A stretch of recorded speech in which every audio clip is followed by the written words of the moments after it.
Tokyo's Olympics organisers are meeting to address increasing pressure for the Games to be cancelled. One of the official partners, the Asahi Shimbun newspaper, is warning about the dangers of the coronavirus and pointing to the widespread public opposition. Last week, a union representing medics said it strongly opposed the event, which is scheduled to start in less than 2 months. Only around 2% of Japan has actually been vaccinated.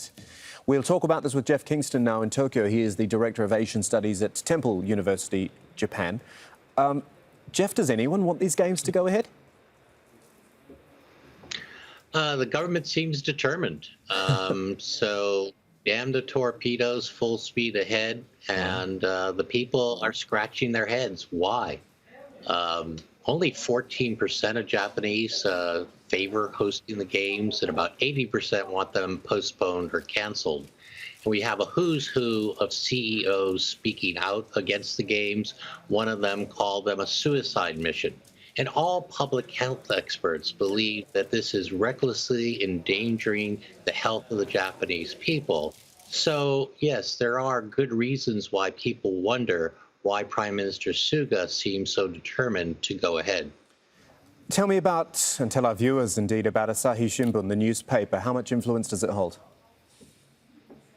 Oh, it's huge. It's like the New York Times of Japan, or The Guardian. Is highly respected, generally on the liberal side of the spectrum. But the Asahi, has a stake in all this, and they've just called out the authorities and said it doesn't make sense. The vaccination campaign here, the rollout has been a dribble. Only just over 2% of Japanese have gotten fully vaccinated. And this compares to like 40% in the US, 34% in the UK.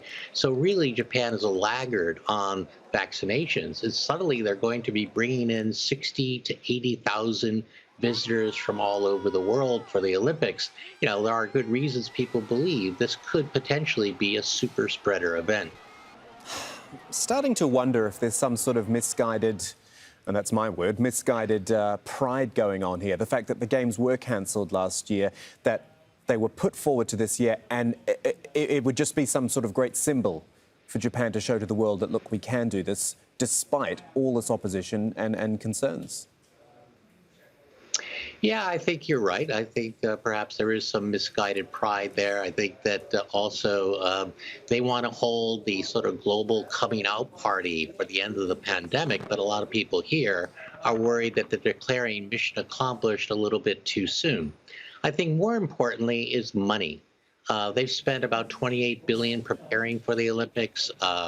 NBC has paid $3 billion to the IOC for television rights.